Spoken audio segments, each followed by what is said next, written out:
दोस्तों नमस्कार। एक ताज़ा अपडेट ये है कि 12th बीपीएस जो बैंक में लागू हुआ है, उसके बारे में बिल्कुल एक नया नमूना सामने आया है। अब आप कहेंगे नया नमूना क्या होता है भाई साहब?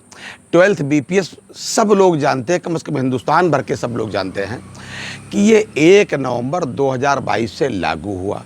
ठीक है भाई, इसमें क्या गलत है? पूरे देश में सभी ग्रामीण बैंकों में, सभी कमर्शियल बैंक में, स्टेट बैंक में और सब जगह यहीं से लागू हुआ। लेकिन चूंकि बिहार जो है एक विशेष राज्य का दर्जा हमेशा से मांगता रहा कि हमको विशेष राज्य का दर्जा दिया जाए, तो उनका काम विशेष रहता भाई साहब। उन्होंने एक विशेष काम करके दिखाया, मैं आपको बता रहा हूँ। एक उत्तर बिहार ग्रामीण बैंक है बिहार राज्य में, जी हाँ, उसका प्रवर्तक बैंक है सेंट्रल बैंक ऑफ इंडिया। उन्होंने लेट लतीफ़ होकर के अपना बोर्ड में इसको पास कराया। नियम यह है कि भाई बोर्ड में पास होता है। बोर्ड में पास होने के बाद उन्होंने एक सर्कुलर कल किया। कल का मतलब 24 तारीख में उन्होंने एक सर्कुलर किया कि भाई 12th बीपीएस जो है लागू किया जा रहा है। ज्वाइंट नोट उसको अप्रूव कर दिया है। ज्वाइंट नोट का मतलब है कि जब उधर वाले और इधर वाले, यूएफबी वाले और आईबीए वाले, जब दोनों ज्वाइंटली सिग्नेचर करते हैं और जो लिखा होता है वो मान्य होता है, उसको ज्वाइंट नोट कहते हैं। इन्होंने ज्वाइंट नोट तो माना, लेकिन लिखा क्या है आगे? सारा कुछ मंजूर कर दिया है। उसके बाद में लिखा है कि ये जो है जुलाई 2024 से ये इफ़ेक्टिव होगा। मेरी ये समझ में भाई साहब नहीं आया कि जो 1 नवंबर 22 से जिसको लागू होना है, वो भाई साहब बिहार में जो है जुलाई 2024 से कैसे लागू हो जाएगा, वो और किस नियम के तहत लागू हो जाएगा। लेकिन सर्कुलर है तो मैं सर्कुलर में डाल रहा हूँ, आप देख लीजिए भाई साहब। ये होता है आरआरबीज यानी कि क्षेत्रीय ग्रामीण बैंकों के साथ। और ये इस हस का यानी कि इस हालत का जो जिम्मेदार हैं वो परिस्थितियां हैं कि जिनके तहत मैंने आपको कई पहले भी वीडियो में बताया कि इनकी कंट्रोलिंग इतनी जगह से होती है कि आधे लोग इसमें कंफ्यूज रहते हैं।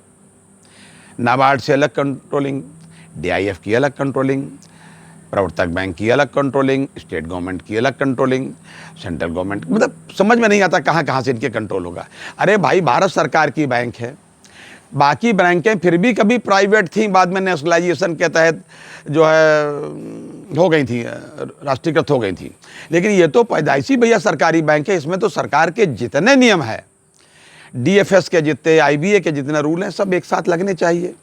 लेकिन नहीं, आपने देखा सर्कुलर में कि भाई साहब ये लिख रहे हैं कि जुलाई 2024 से लागू होगा। मतलब इनको जो पिछला कोई एरियर नहीं देना, इनको कुछ नहीं देना है। बस ग्रामीण बैंक वालों को बिल्कुल वही द्वयम दर्जे का दर्जा मानते हुए, बिल्कुल द्वयम दर्जे के जैसे नागरिक नहीं होता है। मतलब क्या मैं आपको बताऊं कि किस तरीके से ये लोग चारागाह समझते हैं प्रवर्तक बैंक वाले।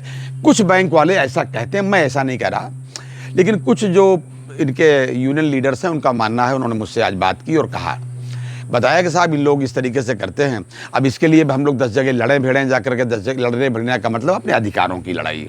ये लड़ने भिड़ने से मतलब है कि 10 जगह लिखा पढ़ी करें, तब ये वहाँ से क्लेरिफाई होके आवे, तो तब तक लटका रहे, या क्या है मतलब।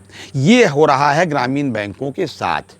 जबकि एक देश एक कानून की बात हमारे आदरणीय प्रधानमंत्री माननीय श्री मोदी जी कहते हैं। यूसीसी की बात चलती है। और यहाँ काहे का यूसीसी, जब एक कई देश में ये हो रहा है, वो भी सरकारी बैंकों के साथ। अन्य सभी ग्रामीण बैंकों ने अपने नियमानुसार लागू कर दिया। अरे भाई, अभी ये जो है 9 तारीख को जो है नाबार्ड ने ये आदेश किया, डीएफएस ने, मतलब सबने आदेश कर दिया, मतलब इसी 9 तारीख को कि ये फलां तारीख से लागू होगा। 12th बीपीएस जो है जब से लागू तब से लागू है, मतलब ये आरआरबी में लागू कर दिया जाए। क्या गलत है भाई साहब? आप इसमें कह रहे हैं कि साहब जुलाई से लागू किया जाए, मतलब बिल्कुल विशेष राज्य का दर्जा आपको चाहिए।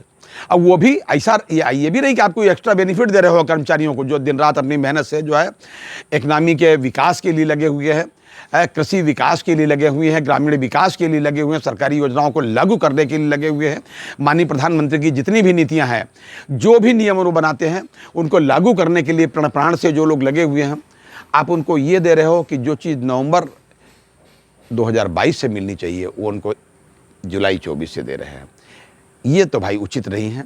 मेरा निवेदन है डीएफएस के लोगों से, आईबीए के लोगों से, माननीय वित्त मंत्री निर्मला सीतारमण महोदया से, प्रधानमंत्री जी से, और बिहार के मुख्यमंत्री जी से कि भैया इन लोगों को कुछ सद्बुद्धि दो कि ये सही काम करना सीख जाएं। आशा ही नहीं, हम ये उम्मीद पूरी करते हैं कि हमारा वीडियो पहुँचेगा तो हो सकता है उन लोगों को कुछ सकल मतलब माफ़ कीजिएगा सद्बुद्धि आवे और वो उसको इफ़ेक्टिव डेट ठीक करें। ये था आज तक का अपडेट।